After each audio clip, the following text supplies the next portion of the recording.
What's up, guys? Canelo versus Saunders has just been wrapped up. Doing this video a little late, but it's all good. I really thought this was gonna be close. I mean, Billy Joe looked a little bit heavy. He looked a lot thicker than Canelo. I mean, Canelo looked more lean and ripped, but Billy Joe came in a big boy.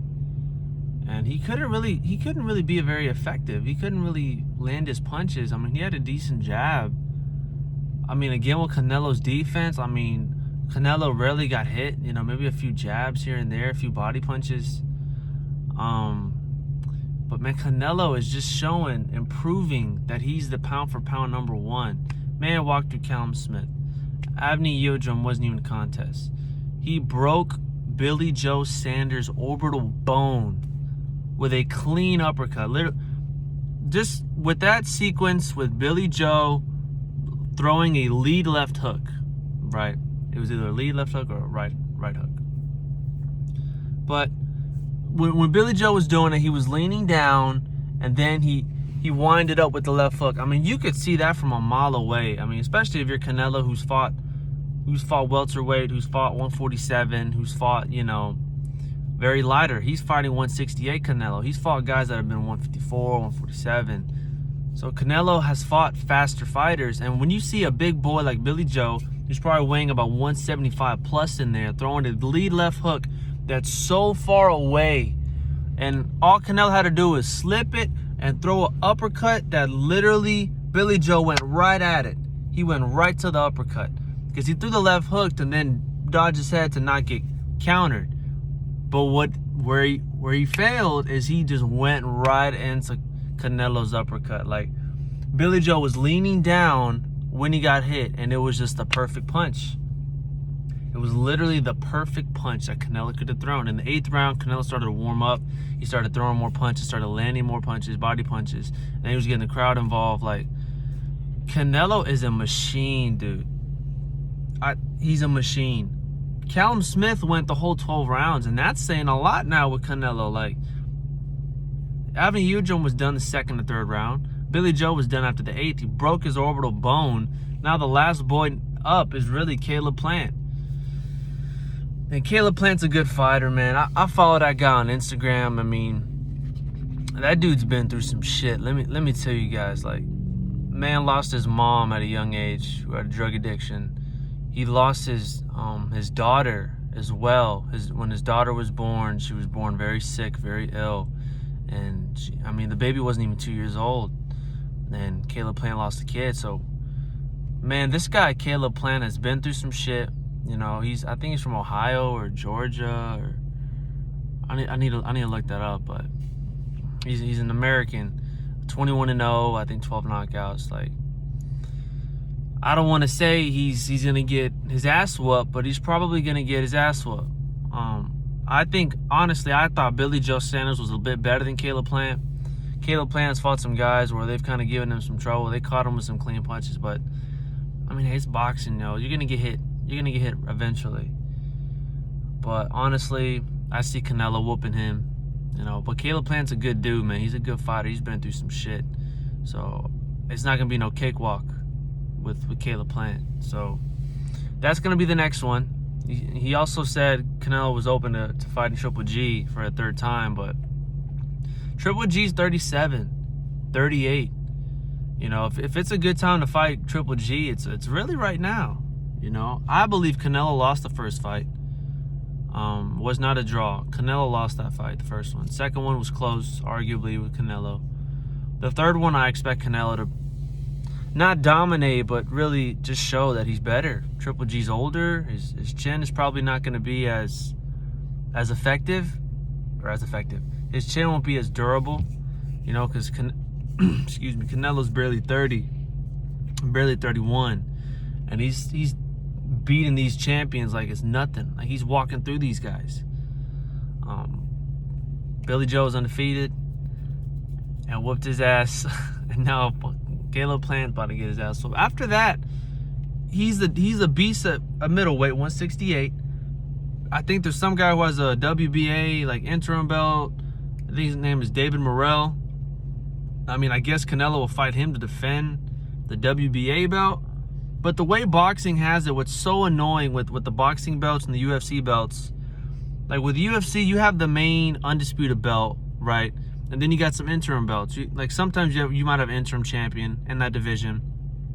You know, 2 fighters fight for the interim belt, and then eventually when the real champion's healthy, then they fight interim versus undisputed right away to cement who's the champ in that division. Boxing, man, has it all fucked up. WBA has their own shit. WBO, WBC, IBF, they're all their own different organizations. So like, you can have a champion for like one. I'll just throw out like 147, right? Errol Spence is the IBF champion and the WBC champion, I think. And then you got Terrence Crawford, who's WBO. I could be wrong with one of them, but he has one of the belts. And then you got the other guy who's the main belt holder, but he has like, there's 2 interim belts for that one WBA. Like, he's the super interim champ, or just the interim champ. And then like they have all these weird ass names. They're all interim belts. They're not the actual belts. You know, it's just what's so annoying. What's made UFC so profitable and like their belts is like when they win it, they actually win it.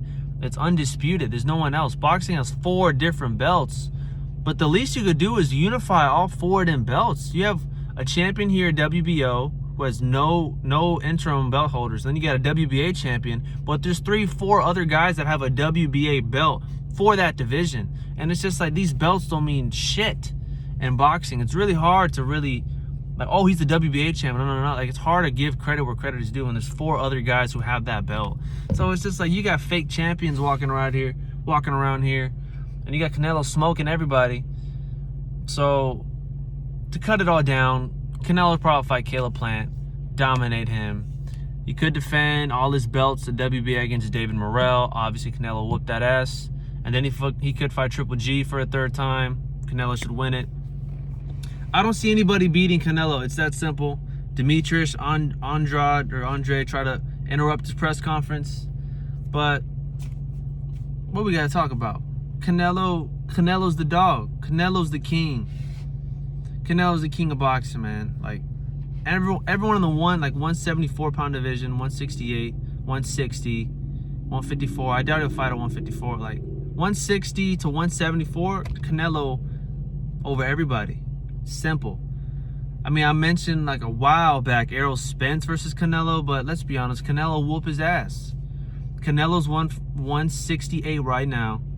If they want to fight at a middleweight, it'd be 160, but Canelo's bigger, you know, and Errol Spence is 147. If he jumps up, who knows how he is going to be cardio-wise, if he can take more punches, if he'll be effective. Like, his division is welterweight, 147.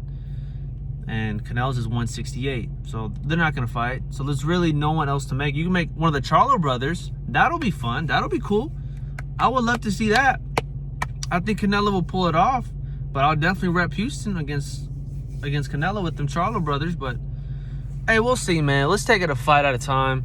Canelo whooped Billy Joe Sanders' ass. I mean, dominated. I thought it'd be close. Canelo dominated. Caleb Plant is next.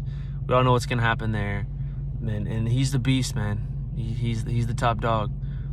And he's number 1, period. He's number 1. But, again, for the millionth time, please make Errol Spence versus Terrence Crawford. Jesus, what is the holdup? I mean, you got these fake fights over here with Jake Paul and these freaking basketball players and shitty UFC fighters, and you got Chad Ochocinco trying to box too. Like, where are the real fights at, man? Make Errol Spence versus Terrence Crawford. All these fucking these damn promoters, man. I'm glad Canelo left Golden Boy, because if Canelo wouldn't have left, he wouldn't have fought these three fights in these 6 months. The only reason is like a fight a year, 2 fights a year, because these fucking promoters, man, always get their fucking hands in it, who don't deserve any of the fucking money that these fighters are bringing in. It's all the fighters' money, and these fuckos trying to put their own shit into it. But anyway, that's a whole nother conversation. But Canelo dominated. Next fight's Caleb Plant. We will see what happens next. I don't know what other fights are happening with boxing pretty soon. I don't know who Errol Spence is fighting. I don't know who Terrence Crawford's fighting. I don't know who the Charlo brothers are fighting. I don't know who Ryan Garcia's fighting. I don't know. But we'll see. We'll see what happens. Canelo's the king. Respect to the best. And I try to post more videos, man, but there's not much to talk about. I mean, after this fight, you have a UFC fight coming up, but in Houston, actually. Charles Oliveira versus Michael Chandler. I'll probably talk about that one. That's this weekend. So I'll probably talk about that fight. And Canelo's the king, man. Give credit where credit is due. Canelo's the king, man. But thank you guys for watching. I always appreciate every single view. And I'll see you guys soon, man. Peace.